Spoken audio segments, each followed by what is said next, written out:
High friends, welcome to Sam's kitchen. Friends, आत्ता ना थंडीत आहे ना खूप वेगवेगळ्या प्रकारच्या भाज्या येतात. त्यातल्याच आहे ना 2 भाज्या घेऊन आपण आहे ना अगदी झटपट होणारे स्नॅक्स तयार करणार आहोत. ते पण कमी तेलातलं, एकदम पौष्टिक आणि हाय फायबर. तर आजची रेसिपी आहे आपली हिरवे कटलेट्स, म्हणजेच ग्रीन कटलेट्स. बरं, आता याच्यात कुठल्या भाज्या मिक्स केलेल्या आहेत त्यासाठी तुम्हाला पूर्ण व्हिडिओ बघावा लागेल.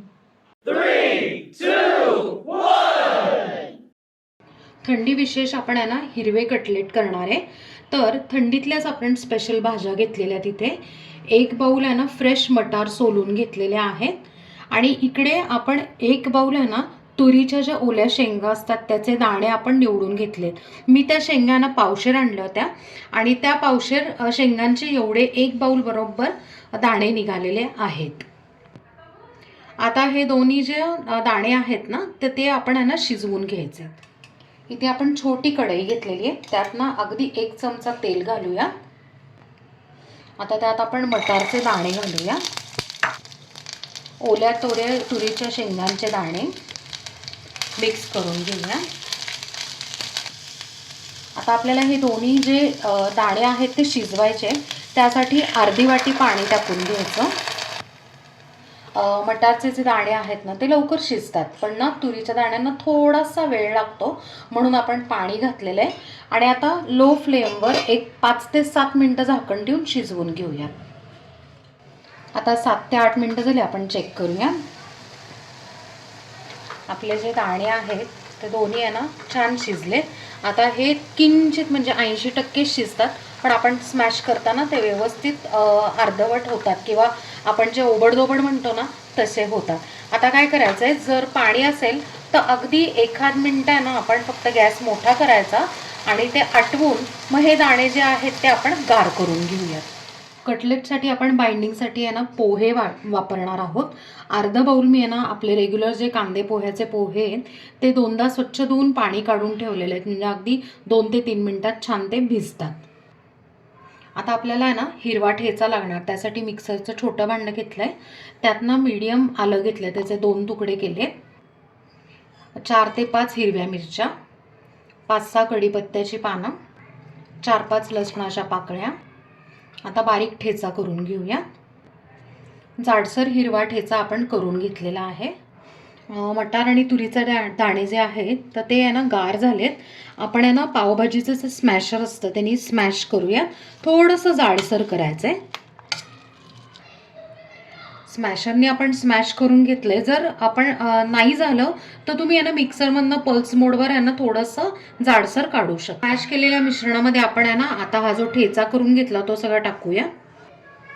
भरपूर बारीक चिरलेली कोथिंबीर, थोडासा लिंबाचा रस, चवीप्रमाणे मीठ, 2 चमचे डाळीचं पीठ किंवा बेसन, हे भिजवून घेतलेले पोहे. आता आपण हे ना बॅटर छान एकत्र मिक्स करून गोळा करूया. हे मिक्स करताना ना तुम्हाला जर कोरडं वाटलं ना तर तुम्ही 1-2 चमचे पाणी घालू शकता, आणि जर थोडंसं लूज वाटलं किंवा पातळ वाटलं तर डाळीचं पीठ घालू शकता. कटलेटचं बॅटर तयार आहे. कटलेट तयार करण्यासाठी आपण आहे ना थोडंसं पाणी लावलं आहे हाताला आणि एक गोळा करून घेऊ, आणि तुम्हाला ज्या शेपमध्ये पाहिजे तसे कटलेट तुम्ही करू शकता. अशा पद्धतीने आपण आहे ना कटलेट करून घेऊया. मी किंचित जाडसर केलेले आहेत, म्हणजे खायला पण छान लागतात. अशा पद्धतीने आपण आहे ना बाकी सगळे कटलेट करून घेऊया. आपण सगळे कटलेट तयार करून घेतलेले आहेत. आता आपण ना वरून फक्त असं काजूची पाकळी जी असते ना अर्धी, ती फक्त आहे ना ह्याच्यावर प्रत्येक कटलेटवर आपण लावणार आहोत आणि थोडीशी अशी प्रेस करायची म्हणजे पडत नाही. काजूच्या पाकळ्या आपण लावून घेतलेल्या आहेत. आता आपण आहे ना कटलेट्स भाजायला घेऊया. कटलेट रोस्ट करण्यासाठी आपण एक पॅन ठेवलेला आहे. पॅनच्या ऐवजी तुम्ही तवा घेतला तरी चालेल. त्यातनं 2 चमचे आपण तेल घेऊयात आणि असं स्प्रेड करून घेऊयात. तेल छान तापलेलं आहे. आता आपण कटलेट्स ठेवून घेऊया.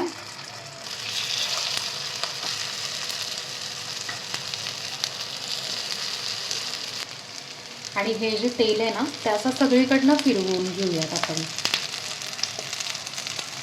म्हणजे म्हणजे छानपैकी असे ना रोस्ट होतात. आता लो फ्लेमवर आपण आहे ना खालून मस्तपैकी कुरकुरीत करून घेऊया.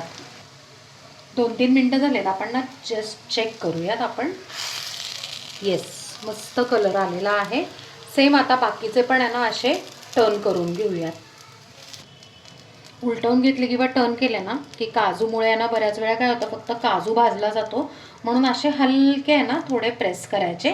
दुसऱ्या साईडनी पण खमंग आता रोस्ट करून घेऊया. 2-3 मिनटं झालेत, आपण ना जस्ट चेक करूयात दुसऱ्या साईडनी. हो, मस्तपैकी आहे ना रोस्ट झालेले आहेत. बाकीचे पण आपण उलटून चेक करूयात. सगळे कटलेट मस्तपैकी आहे ना रोस्ट करून झालेले आहेत. आता आपण गॅस बंद करून हे गरमागरम सर्व करूया. फ्रेंड्स, थंडी विशेष आपण आहे ना मस्तपैकी 2 भाज्या वापरून कमी तेलातले आणि चटपटीत झटपट होणारे असे आपण आहे ना इकडे स्नॅक्स केलेले आहेत. ते आहे हिरवे कटलेट म्हणजेच ग्रीन कटलेट. ते आपण आहे ना टोमॅटो केचप बरोबर आपण सर्व केले. तर मंडळी, तुम्हाला कळलंच असेल कुठल्या भाज्या आपण वापरलेल्या आहेत. आणि महत्त्वाचं म्हणजे ह्याला ना बाइंडिंगसाठी आपण ब्रेडही नाही वापरलाय, बटाटाही वापरलेला नाहीये आणि कमी तेलातलं आहे. त्यामुळे काय होतं की लहानांपासून मोठ्यांपर्यंत सगळ्यांना चालण्यासारखं आहे. आता हाय फायबर म्हटल्यावर काय होतं की ना वेट लॉसवाल्यांना शक्यतो तशा रेसिपीज खातात. सो नक्कीच ही रेसिपी त्यांच्यासाठी फार युजफुल आहे. हे कटलेट्स ना तुम्ही आदल्या दिवशी रात्री करून आहे ना स्टोअर करू शकता आणि ऐन वेळेला सकाळी आहे ना मुलांच्या टिफिनच्या वेळेला किंवा तुम्हाला जर नाश्ता करायचा असेल त्यावेळेला तुम्ही नक्कीच आहे ना रोस्ट करून गरमागरम खाऊ शकता. सो नक्की ही रेसिपी करून बघा आणि मला कमेंटमध्ये सांगा. आपल्या चॅनलला सबस्क्राईब करा, लाईक करा, शेअर करा आणि कमेंट करा. थँक्यू.